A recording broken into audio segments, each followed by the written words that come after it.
Assalamu alaikum students, welcome to the lab of inorganic chemistry. The course code for this lab is CHM 531 for BSc honors student, while that for MSc previous student is CHM 503. Okay आपकी जो inorganic की labs हैं वो base करती हैं analysis पे। Analysis का मतलब किसी चीज़ के बारे में डिटेल इन्फॉर्मेशन हासिल करना। तो ये डिटेल इन्फॉर्मेशन हम अपनी इनऑर्गेनिक की लैब में दो तरीके से मालूम कर सकते हैं, by quantitative analysis and by qualitative analysis. ठीक है, क्वालिटेटिव एनालिसिस का मतलब आपके पास जो सब्सटेंस है वो अननोन होता है और आप उसके पर्टिकुलर कॉन्स्टिट्यूएंट को पहचानते हैं, उसको आइडेंटिफाई करते हैं by doing different chemical reactions. ठीक है, ये काम आप अपनी पिछली क्लासेस में कर चुके हैं एज सॉल्ट एनालिसिस। यहाँ पे आपको डिफरेंट सॉल्ट्स के मिक्सचर बना के दिए जाते हैं और आप उसके अंदर ये क्वालिटेटिव एनालिसिस परफॉर्म करते हैं। दूसरी तरफ अगर हम बात करें क्वांटिटेटिव एनालिसिस की, तो यहाँ पे आपके पास जो सब्सटेंस होता है वो नोन होता है, लेकिन आपको उसकी कॉन्सेंट्रेशन या अमाउंट नहीं पता होती, तो उसके लिए आप क्वांटिटेटिव एनालिसिस करते हैं। क्वांटिटेटिव एनालिसिस के लिए आपके पास दो मेथड हो सकते हैं, volumetric method and gravimetric method. Gravimetric method में जो भी आपका सब्सटेंस है उसकी आपको अमाउंट डिटरमाइन करनी है, तो आप उसको सबसे पहले इनसॉल्युबल पार्टिकल्स या इनसॉल्युबल प्रेसिपिटेट में कन्वर्ट करते हैं और उसके ज़रिए उसकी कॉन्सेंट्रेशन या उसकी अमाउंट डिटरमाइन करते हैं। ठीक है, इसके बरक्स अगर हम बात करें वॉल्यूमेट्रिक एनालिसिस में, तो यहाँ पे वॉल्यूम की मेजरमेंट के ज़रिए आप अपने एनालाइट की कॉन्सेंट्रेशन या उसकी अमाउंट डिटरमाइन करते हैं, जिसे आप टाइट्रीमेट्रिक एनालिसिस भी कह सकते हैं। वॉल्यूमेट्रिक एनालिसिस में जो दो सब्सटेंस आपस में रिएक्ट कर रहे हैं वो एसिड बेस भी हो सकते हैं, वो ऑक्सीडाइजिंग एजेंट, रिड्यूसिंग एजेंट भी हो सकते हैं, तो इस लिहाज से इनकी डिफरेंट टाइप्स हैं। एसिड बेस टाइट्रेशन या जिसे आप न्यूट्रलाइजेशन टाइट्रेशन भी कहते हैं, उसके अंदर एसिड और बेस का आपस में रिएक्शन होता है, यानी कि न्यूट्रलाइजेशन रिएक्शन होता है। या फिर अगर कोई ऑक्सीडाइजिंग एजेंट और रिड्यूसिंग एजेंट आपस में रिएक्ट कर रहे हैं तो वो रिडॉक्स टाइट्रेशन कहलाती हैं। कुछ ऐसी रिडॉक्स टाइट्रेशन होती हैं जिनकी डायरेक्ट टाइट्रेशन परफॉर्म नहीं हो सकती, तो उसके लिए आप फिर इनडायरेक्ट टाइट्रेशन या आइडोमेट्रिक टाइट्रेशन करते हैं, जिसमें फ्री आयोडीन की अपीयरेंस और डिसअपीयरेंस शामिल होती है। या अगर आप किसी मेटल और लिगेंड को आपस में टाइट्रेट करवा रहे हैं तो वो कॉम्प्लेक्सोमेट्रिक टाइट्रेशन होगा। और जब आप अपने एनालाइट को किसी प्रेसिपिटेटिंग एजेंट के साथ टाइट्रेट करवाते हैं तो फिर वो प्रेसिपिटेटिंग टाइट्रेशन कहलाती है। इनऑर्गेनिक की लैब्स में जो क्वालिटेटिव एनालिसिस अभी हमने बात की कि आप उसको मिक्सचर एनालिसिस के तौर पर परफॉर्म करेंगे, और जो क्वांटिटेटिव एनालिसिस है उसमें आपके पास दो एक्सपेरिमेंट्स हैं। ये जो फर्स्ट वाला एक्सपेरिमेंट है ये दो लैब्स में डिवाइडेड है और ये सेकंड वाला एक्सपेरिमेंट आपकी तीसरी लैब होगी। इससे पहले कि हम इन लैब्स के बारे में डिस्कस करें, कुछ ऐसी बेसिक टर्म जो आपको रिवाइज करने की ज़रूरत है। सबसे पहले अगर हम बात करें प्राइमरी स्टैंडर्ड रिएजेंट की, तो प्राइमरी स्टैंडर्ड रिएजेंट्स या प्राइमरी स्टैंडर्ड सॉल्यूशंस वो होते हैं जिनकी एक्यूरेटली नोन कॉन्सेंट्रेशन होती है और जो वक्त के साथ अपनी कॉन्सेंट्रेशन को चेंज नहीं करते, जैसे कि ऑक्सैलिक एसिड या पोटेशियम डाइक्रोमेट। इनके solutions with the passage of time अपनी कॉन्सेंट्रेशन को बरकरार रखते हैं, तो उनको हम एज स्टैंडर्ड इस्तेमाल कर सकते हैं। इसके बरक्स अगर हम बात करें सेकेंडरी स्टैंडर्ड रिएजेंट्स या सेकेंडरी स्टैंडर्ड सॉल्यूशंस की, तो ये वो सॉल्यूशंस होते हैं जो वक्त के साथ साथ अपनी कॉन्सेंट्रेशन चेंज कर लेते हैं। किस तरीके से चेंज कर लेते हैं, जैसे अगर हम बात करें सोडियम हाइड्रोक्साइड की, तो सोडियम हाइड्रोक्साइड का सॉल्यूशन मॉइस्चर एब्जॉर्ब कर लेता है फ्रॉम एटमॉस्फेयर और कार्बन डाइऑक्साइड के साथ रिएक्ट कर लेता है, जिसकी वजह से इसकी कॉन्सेंट्रेशन में फ़र्क आ जाता है। तो इस तरह के सॉल्यूशंस कहलाते हैं सेकेंडरी स्टैंडर्ड सॉल्यूशंस। स्टैंडर्डाइजेशन क्या है? Standardisation is the procedure of determining the exact consent of a solution. आपके पास अगर एक अननोन सॉल्यूशन है, उसकी कॉन्सेंट्रेशन आप मालूम कर सकते हैं by titrating it with unknown concentration solution. इस प्रोसीजर को आप कहेंगे स्टैंडर्डाइजेशन। स्टॉक स्टैंडर्ड रिएजेंट्स क्या होते हैं? ये वो कॉन्सेंट्रेटेड सॉल्यूशंस होते हैं जिनकी एक्यूरेट नोन कॉन्सेंट्रेशन हमें पता होती है। ठीक है, नॉर्मली ये आपके लिए लैब अटेंडेंट्स बनाते हैं। एक सोल्यूट की नोन अमाउंट को नोन वॉल्यूम में डिज़ोल्व करके आपको प्रोवाइड किया जाता है। जब आप लैब में आते हैं तो आपके पास स्टॉक स्टैंडर्ड रिएजेंट्स जिनकी कॉन्सेंट्रेशन ज़्यादा होती है वो मौजूद होते हैं। आप काम करने से पहले इनको अपने वर्किंग स्टैंडर्ड में कन्वर्ट करते हैं। वर्किंग स्टैंडर्ड सॉल्यूशंस का क्या मतलब? जो कॉन्सेंट्रेटेड सॉल्यूशन आपको लैब अटेंडेंट ने बना के दिया था उसको आप डाइल्यूट करते हैं और उसको अपनी रेंज के हिसाब से उसकी कॉन्सेंट्रेशन बनाते हैं और फिर उसको यूज़ करते हैं। ठीक है, जैसे यहाँ पे अगर आपने स्टॉक स्टैंडर्ड सॉल्यूशन का 10 ml लेके 100 ml में डिज़ोल्व किया है, तो ये आपने 10 टाइम्स की कॉन्सेंट्रेशन को डिक्रीज़ कर दिया। फिर आप इस वर्किंग स्टैंडर्ड रिएजेंट्स के साथ काम करते हैं। अगर एपरेटस की बात करें तो एपरेटस भी हमारे पास दो तरह के होते हैं, प्राइमरी स्टैंडर्ड एपरेटस और सेकेंडरी स्टैंडर्ड एपरेटस। जब आपको एक्यूरेट मेजरमेंट करनी होती है तो आप प्राइमरी स्टैंडर्ड एपरेटस का इस्तेमाल करते हैं, जैसे कि ब्यूरेट और वॉल्यूमेट्रिक फ्लास्क। और जब आपको रफ मेजरमेंट करनी होती है तो उस वक्त आप सेकेंडरी स्टैंडर्ड एपरेटस इस्तेमाल करते हैं, जैसे कि ग्राइंडर्स और बीकर्स।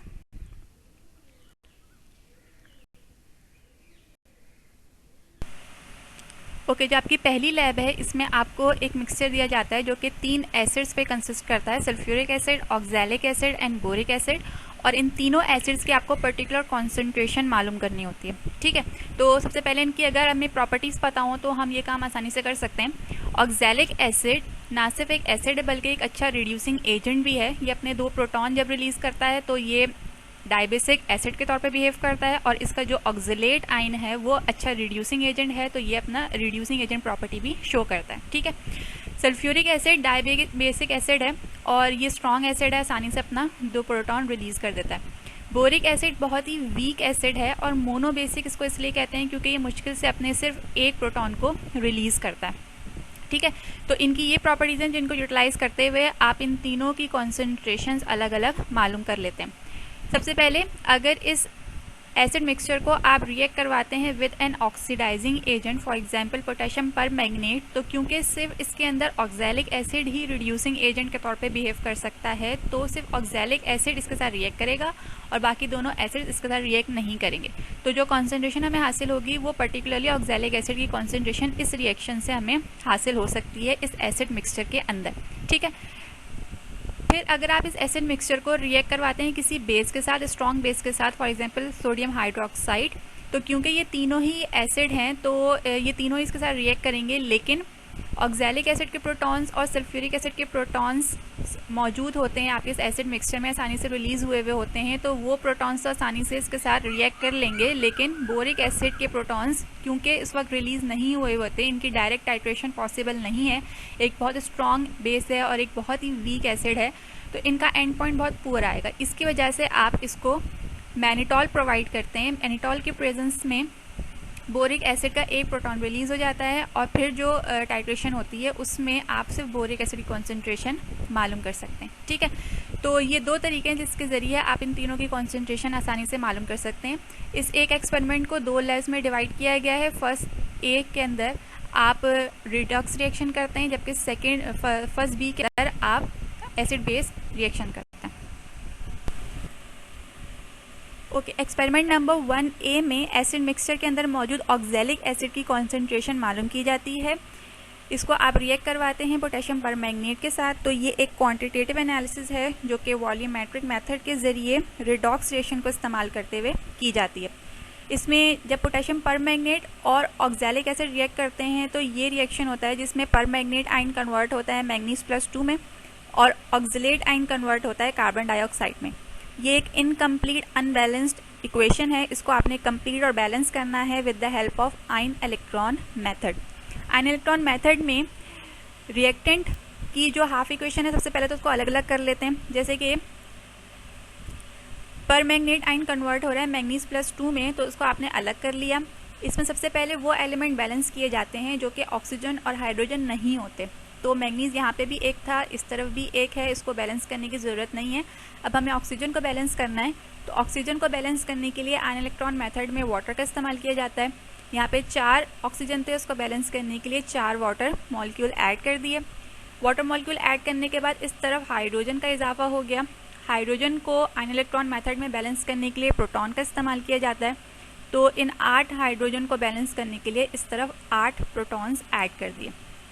एलिमेंट सारे बैलेंस हो गए। अब हमें इसके चार्ज बैलेंस करना है। तो चार्ज बैलेंस करने के लिए ये देखें कि रिएक्टेंट साइड पे नेट चार्ज क्या है और प्रोडक्ट साइड पे नेट चार्ज क्या है। रिएक्टेंट साइड पे -1 इस पे +8 इस पे, तो ये नेट चार्ज बन गया +7 और इस तरफ जो नेट चार्ज है वो है +2। तो इनको बैलेंस करने के लिए आपने रिएक्टेंट साइड पे 5 इलेक्ट्रॉन ऐड किए, यानी कि 5 नेगेटिव चार्जेस ऐड किए, जिसकी वजह से अब इस तरफ रिएक्टेंट साइड पे नेट चार्ज हो गया +2 और प्रोडक्ट साइड पे भी जो नेट चार्ज है वो हो गया +2। या तो आप इस तरीके से चार्जेस बैलेंस कर लें, या फिर मैंगनीज की जो ऑक्सीडेशन स्टेट है वो परमैंगनेट आयन में निकालेंगे तो +7 आ रही है। प्रोडक्ट साइड पे ये +2 में कन्वर्ट हो रहा है, तो इसका मतलब ये 5 इलेक्ट्रॉन लेके अपने आप को रिड्यूस कर रहा है +2 में। इस तरह से भी 5 इलेक्ट्रॉन ऐड किए जा सकते हैं। जो सेकेंड हाफ इक्वेशन है वो ऑक्सिलेट आयन कन्वर्ट हो रहा है कार्बन डाइऑक्साइड में। सबसे पहले हमें कार्बन को बैलेंस करना है, तो कार्बन यहाँ पे 2 थे, इस वजह से कार्बन डाइऑक्साइड के साथ 2 कोफिशिएंट ऐड कर दिया, कार्बन 2 होगा इस तरफ भी। अब ऑक्सीजन को बैलेंस करने के लिए देख लें कि यहाँ इस तरफ भी 4 ऑक्सीजन है और अब इस तरफ भी 4 ऑक्सीजन हो गए हैं, तो इसको मज़ीद बैलेंस करने की ज़रूरत नहीं है। अब हमें चार्जेस को बैलेंस करना है। चार्जेस अगर देखें तो यहाँ पे -2 चार्ज है, यहाँ पे न्यूट्रल चार्ज है, तो प्रोडक्ट साइड पे 2 नेगेटिव चार्जेस या 2 इलेक्ट्रॉन ऐड करेंगे तो ये दोनों -2 हो जाएंगे। इसको आपने इक्वेशन नंबर 2 कह दिया।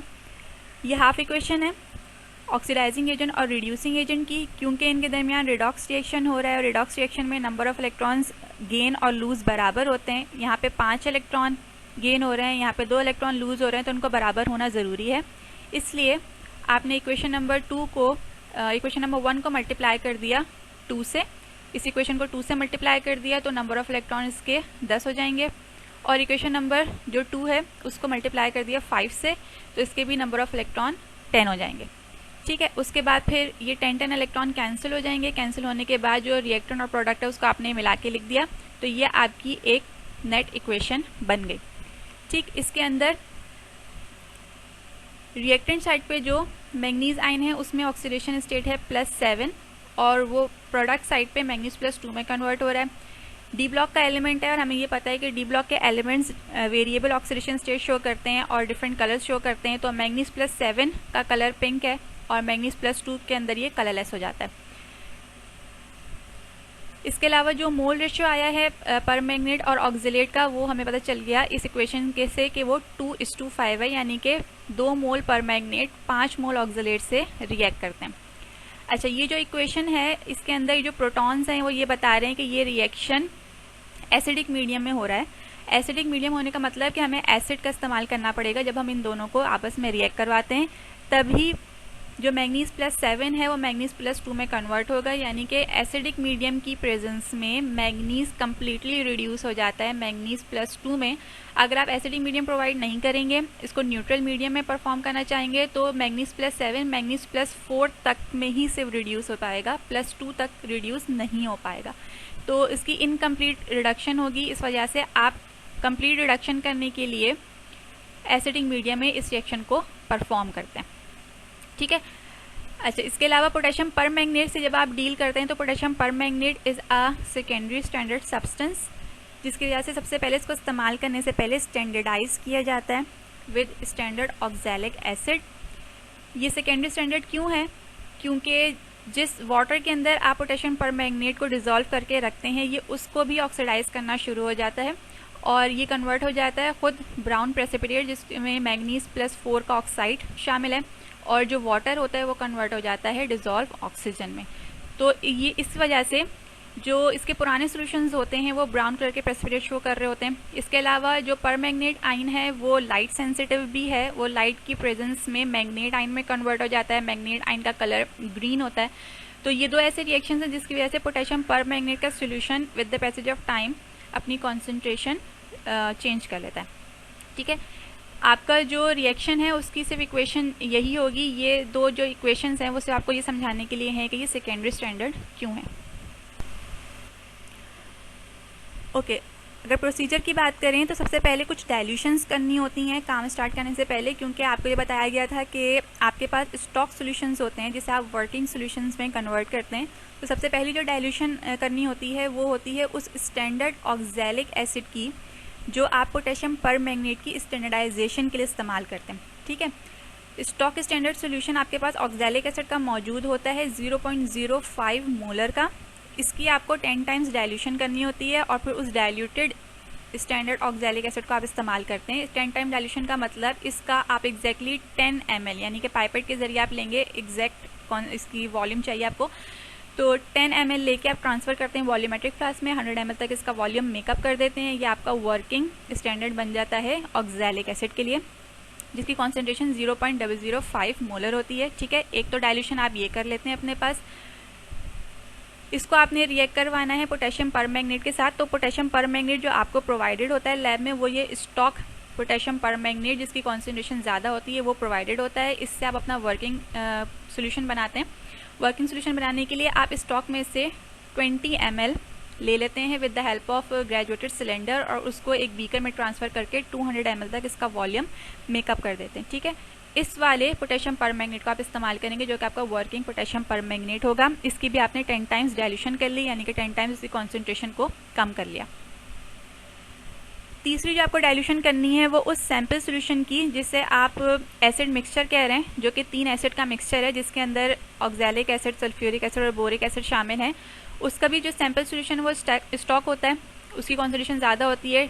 एग्जैक्टली 10 ml आपने लेना है तो पाइपेट के जरिए आप लेके वॉल्यूमेट्रिक फ्लास्क में ट्रांसफ़र करेंगे और 100 ml तक इसका वॉल्यूम मेकअप कर देंगे। तो जो सैंपल सोल्यूशन आपके पास बनेगा वो वर्किंग सैंपल सोल्यूशन होगा। इसके अंदर आपने तीनों एसिड्स की कॉन्सेंट्रेशन डिटरमाइन करनी है। ठीक है, तो आगे आप जो भी काम करेंगे वो इस वर्किंग सोल्यूशन से करेंगे। ओके, जब आप किसी स्टैंडर्ड को डाइल्यूट कर रहे हैं तो आप क्योंकि एक्यूरेटली डाइल्यूट कर रहे हैं तो उसकी ऑब्जर्वेशन और उसकी कैलकुलेशन भी आपको करनी होगी। क्योंकि ये आपकी फर्स्ट लैब है तो ये आपको बताया जा रहा है, नेक्स्ट लैब से फिर ये ऑब्जर्वेशन और इसकी कैलकुलेशन आप खुद से करेंगे। आपने ऑक्सैलिक एसिड का स्टैंडर्ड सॉल्यूशन डाइल्यूट किया जिसके अंदर आपको स्टॉक स्टैंडर्ड ऑक्सैलिक एसिड दिया गया था, उसका आपने 10 ml वॉल्यूम लिया जिसकी कॉन्सेंट्रेशन आपको पता थी 0.05 मोलर, ये आपके मैनुअल में भी गिवन है। उसको डाइल्यूट किया आपने अप टू 100 ml। ठीक है, तो वो जो डाइल्यूटेड स्टैंडर्ड ऑक्सैलिक एसिड बना उसकी कॉन्सेंट्रेशन क्या होगी ये आप अपने ऑब्जर्वेशन में लिख लेते हैं। ओके, सबसे पहले जो डाइल्यूटेड पोटेशियम परमैंगनेट है उसकी स्टैंडर्डाइजेशन की जाती है और जब वो स्टैंडर्डाइज हो जाता है उससे फिर आप अपने सैंपल सॉल्यूशन की एस्टिमेशन करते हैं। तो जो डाइल्यूटेड पोटेशियम परमैंगनेट है उसको आपने ब्यूरेट में फिल कर लिया। ब्यूरेट में फिल करने के बाद जो कोनिकल फ्लास्क है उसके अंदर स्टैंडर्ड डाइल्यूटेड ऑक्सैलिक एसिड का एग्जैक्टली 10 ml डाला। 10 ml डालने के लिए आप पाइपेट का इस्तेमाल करते हैं। ठीक है, ताकि आपको एक्यूरेट मेजरमेंट मिले। फिर इसके अंदर 10 ml diluted sulphuric acid add किया जाता है। ये डाइल्यूटेड सल्फ्यूरिक एसिड आपको लैब में मिल जाता है बना बनाया। 10 ml लेना है आपको रफली, इस वजह से आपने ग्रेजुएटेड सिलेंडर का इस्तेमाल किया। जब हमने इक्वेशन में ये चीज़ डिस्कस की थी कि पोटेशियम परमैंगनेट ऑक्सैलिक एसिड आपस में रिएक्ट करते हैं तो उनको एसिडिक मीडियम की ज़रूरत पड़ती है। इस वजह से आप यहाँ पे सल्फ्यूरिक एसिड का इस्तेमाल कर रहे हैं ताकि जो मैंगनीज +7 है वो मैंगनीज +2 में कम्प्लीटली रिड्यूस हो जाए। इस वजह से हम यहाँ पे एसिडिक मीडियम प्रोवाइड करने के लिए सल्फ्यूरिक एसिड का इस्तेमाल कर रहे हैं। अब एक क्वेश्चन यहाँ पे ये अराइज होता है कि आपने सिर्फ सल्फ्यूरिक एसिड का ही इस्तेमाल क्यों किया, आप इसकी जगह हाइड्रोक्लोरिक एसिड या नाइट्रिक एसिड भी ले सकते थे। तो हाइड्रोक्लोरिक एसिड अगर आप यहाँ पे लेंगे तो वो पोटेशियम परमैंगनेट के साथ रिएक्ट करके क्लोरीन गैस रिमूव करेगा और क्लोरीन गैस क्योंकि टॉक्सिक होती है इस वजह से आप इसको इस्तेमाल नहीं करते। नाइट्रिक एसिड खुद एक बहुत अच्छा स्ट्रॉन्ग ऑक्सीडाइजिंग एजेंट है तो वो ऑक्सैलिक एसिड के साथ रिडॉक्स रिएक्शन परफॉर्म कर सकता है, इस वजह से आप उसको भी अवॉइड करते हैं। सल्फ्यूरिक एसिड एक नॉन इंटरफेयरिंग एसिड के तौर पे यहाँ पे बिहेव करता है, इस वजह से आप इसको यहाँ पे ऐड करते हैं। फिर इसको आप हीट कर रहे हैं up to 70 degree centigrade. Heat क्यों कर रहे हैं, क्योंकि ऑक्सैलिक एसिड और पोटेशियम परमैंगनेट का जो रिएक्शन है वो एंडोथर्मिक की एग्जाम्पल है और एंडोथर्मिक रिएक्शंस आपको पता है उनको हीट की ज़रूरत होती है प्रोसीड करने के लिए, इस वजह से आप उसको up to 70 degree centigrade heat करते हैं। ठीक है, अगर आप 70 डिग्री सेंटीग्रेड से कम हीट करेंगे यानी कि up to 50 degree centigrade heat करेंगे तो ये परफॉर्म नहीं होगा, यानी कि उसको इतनी इनफ एक्टिवेशन एनर्जी नहीं मिलेगी कि आसानी से परफॉर्म हो सके। और अगर आप इसको 70 डिग्री सेंटीग्रेड से ज़्यादा हीट करेंगे तो ये जो ऑक्सिलेट आयन है ये डिकम्पोज हो जाता है, इस वजह से सिर्फ 70 डिग्री सेंटीग्रेड तक आप इसको हीट करते हैं। और इसकी पहचान क्या है कि जब आपके जो कोनिकल फ्लास्क का जो नेक है इस पे वेपर्स आना शुरू हो जाते हैं तो आप ये समझ लेते हैं कि 70 डिग्री सेंटीग्रेड तक हीट हो गया है। फिर इस गर्म कोनिकल फ्लास्क को आप टाइट्रेशन में इस्तेमाल करते हैं। पोटेशियम परमैंगनेट आपने ब्यूरेट में फिल किया हुआ है, नीचे आपके पास ऑक्सैलिक एसिड का और सल्फ्यूरिक एसिड जो आपने डाला था वो वाला कोनिकल फ्लास्क मौजूद है। आप इसकी टाइट्रेशन स्टार्ट करते हैं। टाइट्रेशन के यहाँ पे डिफरेंट स्टेजेस दिए हुए हैं, ये इनिशियल स्टेज है, ये मिडिल स्टेज है और ये इसका फाइनल स्टेज है। ठीक है, इनिशियली जो ऊपर से पोटेशियम परमैंगनेट आ रहा है उसके अंदर मैंगनीज +7 मौजूद है जो कि नीचे आके मैंगनीज +2 में कन्वर्ट हो रहा है तो वो कलरलेस होता चला जा रहा है। लेकिन जब ये कलरलेस होना बंद हो जाएगा यानी कि ऑक्सलेट आइन खत्म हो जाएगा तो ऊपर से आने वाला मैंगनीज +7 ही रहेगा और वो अपना पिंक कलर यहाँ पे शो कर रहा है जिससे आप एंड पॉइंट कह देते हैं। ठीक है, तो इस टाइट्रेशन में पोटेशियम परमैंगनेट यूज हो रहा है एज सेल्फ इंडिकेटर। ये इनिशियल वॉल्यूम, और जब आपके पास पेल पिंक कलर आ जाएगा उस पर आपने फाइनल वॉल्यूम नोट कर लेते हैं। ठीक, ओके जब आप स्टैंडर्डाइजेशन कर रहे होते हैं तो साइड में आपके पास एक ऑब्जर्वेशन कॉलम भी बना हुआ होता है जिसमें आप अपनी initial reading final reading note कर रहे होते हैं। तो जब आपके पास इनिशियल और फाइनल रीडिंग आ जाती है फिर आप उसका डिफरेंस ले लेते हैं। उसके बाद आप दोबारा फ्लास्क प्रिपेयर करते हैं, दोबारा से इनिशियल रीडिंग और फाइनल रीडिंग नोट करते हैं और फिर उसका डिफरेंस ले लेते हैं।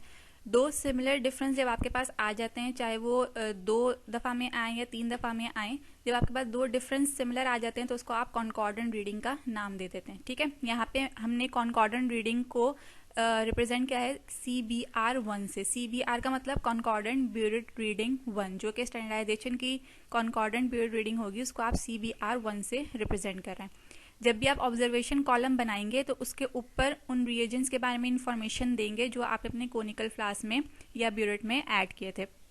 तो आपने क्योंकि स्टैंडर्डाइजेशन करते वक्त diluted standard oxalic acid 10 ml डाला था अपने कोनिकल फ्लास्क में, उसके अंदर sulphuric acid approximately 10 ml add किया था, उसको हीट किया था अप टू 70 डिग्री सेंटीग्रेड तक। यहाँ पे पोटेशियम परमैंगनेट को एज सेल्फ इंडिकेटर इस्तेमाल किया गया है। ब्यूरेट में जो पोटेशियम परमैंगनेट है उसका वॉल्यूम आपने यहाँ पे as in the form of table represent कर दिया। ठीक है, तो ये इन्फॉर्मेशन आपने लाजमी लिखनी होती है अपनी ऑब्जर्वेशन कॉलम के ऊपर। फिर जब आपका पोटेशियम परमैंगनेट स्टैंडर्डाइज हो जाएगा उससे हम रिएक्ट करवाएंगे अपने एसिड मिक्सचर को, और एसिड मिक्सचर के अंदर मौजूद ऑक्सैलिक एसिड इसके साथ रिएक्ट करेगा। वही सेम प्रोसीजर है, इसमें आप पोटेशियम परमैंगनेट को ब्यूरेट में फिल करते हैं। जो आपका कोनिकल फ्लास्क होता है, कोनिकल फ्लास्क के अंदर अब आप 10 ml सैंपल सोल्यूशन या फिर एसिड मिक्सचर, एग्जैक्टली 10 ml आपने लेना है तो पाइपेट आउट करके ले लिया। उसके अंदर वैसे ही 10 ml approximately sulphuric acid add होगा with the help of graduated cylinder. उसको हीट करेंगे अप टू 70 डिग्री सेंटीग्रेड तक और फिर उसको रिएक्ट करवाएंगे पोटेशियम परमैंगनेट के साथ। ठीक है, इनिशियल वॉल्यूम और फाइनल वॉल्यूम आप नोट कर लेते हैं। फाइनल वॉल्यूम वो होगा जब पेल परमानेंट पिंक कलर आपके पास आ जाता है। ठीक, तो जब एस्टिमेशन आप कर रहे हैं ऑक्सैलिक एसिड की एसिड मिक्सचर, तो वॉल्यूम आपने लिया था एसिड मिक्सचर का 10 ml, उसके अंदर सल्फ्यूरिक एसिड ऐड किया था 10 ml, उसको हीट किया था up to 70 degree centigrade. Potassium permanganate यहाँ पे सेल्फ इंडिकेटर के तौर पे इस्तेमाल हो रहा है, और पोटेशियम परमैंगनेट का जो वॉल्यूम कंज्यूम हुआ है उसको आपने टेबल के तौर पे रिप्रेजेंट कर दिया। इनिशियल फाइनल रीडिंग का डिफरेंस आप लेंगे और जो 2 सेम डिफरेंस होंगे उसको आप CBR2 कहेंगे, कॉन्कॉर्डेंट ब्यूरेट रीडिंग 2, यानी कि एस्टिमेशन के वक्त जो आपके पास कॉन्कॉर्डेंट रीडिंग आएगी उसको हमने CBR2 से यहाँ पे रिप्रेजेंट किया है। कैलकुलेशन में सबसे पहले आपने जो डाइल्यूशन की थी अपने स्टैंडर्ड ऑक्सैलिक एसिड की, जो कि पोटेशियम परमैंगनेट की स्टैंडर्डाइजेशन के लिए आपने डाइल्यूट किया था, उसकी कैलकुलेशन शो करेंगे। उसकी आपने ऑब्जर्वेशन भी लिखी थी और उसकी कैलकुलेशन भी आप शो करते हैं। हमेशा डाइल्यूशन के लिए C1V1 का फार्मूला यूज होता है, तो यहाँ पे C1V1 के फार्मूला को आपने रीअरेंज किया। रीअरेंज करते वक्त एक साइड आप कॉन्सेंट्रेटेड ले लेते हैं और दूसरी साइड डाइल्यूटेड ले लेते हैं। कॉन्सेंट्रेटेड जो आपके पास था उसकी कॉन्सेंट्रेशन 0.05 मोलर थी, उसका आपने 10 ml लिया था और उसको 100 ml तक डाइल्यूट कर दिया था। तो जो डाइल्यूटेड होगा ऑक्सैलिक एसिड उसकी कॉन्सेंट्रेशन 0.005 मोलर होगी। ठीक, अब अगर हम बात करें स्टैंडर्डाइजेशन ऑफ पोटेशियम परमैंगनेट की, तो इसकी जो कैलकुलेशन आपने करनी है वो यूनिटरी मेथड के जरिए करनी है। यूनिटरी मेथड में जैसे नाम से पता चल रहा है यूनिट शामिल है, यानी कि जो भी आपके पास अमाउंट या जो भी आपके पास कॉन्सेंट्रेशन होती है उसको आप यूनिट के लिए, एक के लिए निकाल लेते हैं। ये जो इस वक्त आपके पास इंफॉर्मेशन है वो ये कि आपका जो स्टैंडर्ड ऑक्सैलिक एसिड है उसकी कॉन्सेंट्रेशन 0.005 मोलर है। 0.005 मोलर बोल दें या इसको 0.005 मोल्स पर 1000 ml बोल दें या 0.005 मोल्स पर लीटर बोल दें, एक ही बात है। तो इसी चीज़ को आप स्टेटमेंट के फॉर्म में लिख देते हैं, 1000 ml standard oxalic acid contains 0.005 moles. ठीक है, वही बात है जो हम यहाँ पे स्टेटमेंट के फॉर्म में लिख देते हैं। अब आपने जो स्टैंडर्ड ऑक्सैलिक एसिड इस्तेमाल किया वो आपने 1000 ml इस्तेमाल नहीं किया था, आपने सिर्फ 10 ml पाइपेट आउट करके अपने कोनिकल फ्लास्क में डाला था। इन स्टैंडर्डाइज 10 ml के अंदर कितने नंबर ऑफ मोल्स आए होंगे वो निकालने के लिए आप इस 0.005 को 1000 से डिवाइड कर देंगे, क्योंकि 10 ml के लिए चाहिए थे तो आपने उसको 10 से मल्टीप्लाई भी कर दिया। ये होने के बाद जो मोल्स आएंगे ऑक्सैलिक एसिड के वो उस 10 ml के नंबर में ट्रांसफर किए थे। ठीक है, यहाँ पे कुछ वैल्यू आएगी, मैंने वैल्यू की जगह ए रिप्रेजेंट किया है, आपकी जो भी वैल्यू होगी आप वो यहाँ पे लिखेंगे। फिर आप मोल रेशो लगाएंगे between oxalic acid and potassium permanganate, क्योंकि ये ऑक्सैलिक एसिड के जो 10 मोल्स थे वो अब पोटेशियम परमैंगनेट से रिएक्ट कर रहे थे। इनका जो मोल रेशो था वो हमने इक्वेशन से देखा था 5:2, 5 mole of oxalic acid reacts with 2 mole of potassium permanganate. तो ऊपर जो ऑक्सैलिक एसिड के मोल्स थे, ए मोल्स, उसको आपने 2 से मल्टीप्लाई कर दिया, 5 से डिवाइड कर दिया। मल्टीप्लिकेशन और डिवीजन के बाद जो मोल्स आ जाएंगे वो पोटेशियम परमैंगनेट के मोल्स आ जाएंगे।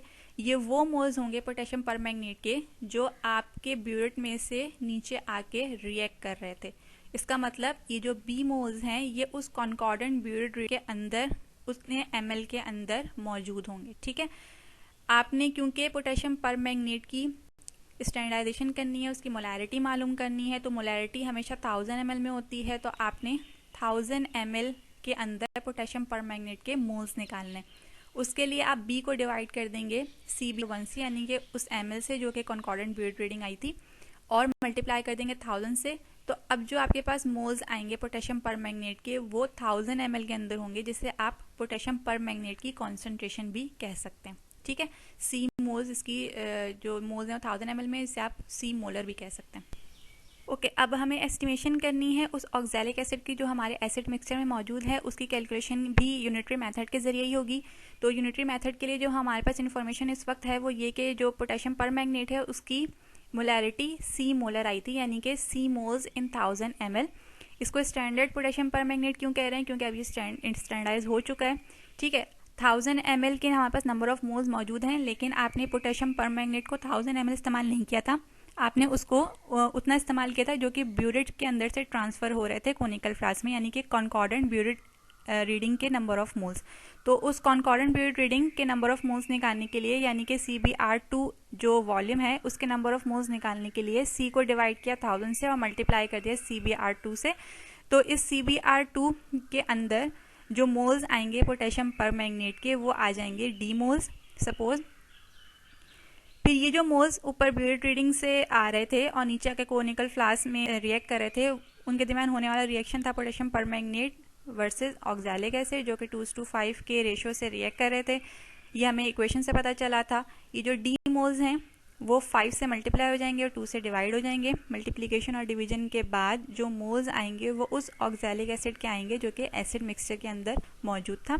ठीक है, ये जो नंबर ऑफ मोल्स आए हैं ऑक्सैलिक एसिड के, ये उस 10 ml के अंदर आए हैं जो आपने पाइपेट आउट करके कोनिकल फ्लास्क में ट्रांसफ़र किए थे। 10 ml के नंबर ऑफ मोल्स हमारे पास आ गए। अब हमें क्योंकि कॉन्सेंट्रेशन निकालनी है तो उसको 1000 ml में मालूम करेंगे, क्योंकि कॉन्सेंट्रेशन या मोलैरिटी 1000 में हो। तो 1000 ml के नंबर ऑफ मोल्स निकालने के लिए E को डिवाइड कर देंगे 10 से, मल्टीप्लाई कर देंगे 1000 से। अब जो हमारे पास मोल्स आएंगे वो 1000 ml के नंबर ऑफ मोल्स या फिर ऑक्सैलिक एसिड की मोलैरिटी जो कि एसिड मिक्सचर के अंदर मौजूद है। ठीक है, तो ये एक पार्ट आपके एक्सपेरिमेंट का ख़त्म हो गया, जिसमें आप रिजल्ट ये शो करते हैं कि ऑक्सैलिक एसिड जो एसिड मिक्सचर में मौजूद था उसकी मोलैरिटी F मोलर आई थी। ओके, अब आपको जो लैब रिपोर्ट बनानी है उसके अंदर ये सारी हेडिंग्स होनी चाहिए। आपको फॉर्मेट गिवन है।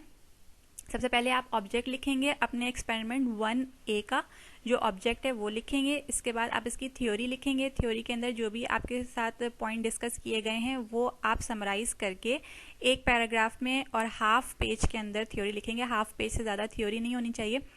फिर इसकी इक्वेशन लिखेंगे, जो रिडॉक्स रिएक्शन हो रहा है बिटवीन ऑक्सलेट और पोटेशियम परमैंगनेट, जो आपको इक्वेशन बताई गई हैं वो लिखेंगे। ऑब्जर्वेशन जो है वो डाइल्यूशन, अगर आपने किसी स्टैंडर्ड की किया है तो वो उसकी डाइल्यूशन की ऑब्जर्वेशन ज़रूर आती है। फिर स्टैंडर्डाइजेशन और एस्टिमेशन की ऑब्जर्वेशन सारी एक तरफ लिखेंगे। उसके बाद कैलकुलेशन में डाइल्यूशन की कैलकुलेशन, स्टैंडर्डाइजेशन की कैलकुलेशन और एस्टिमेशन की कैलकुलेशन। आखिर में जो रिजल्ट आपके पास आया था वो आपने यहाँ पे रिपोर्ट कर देना।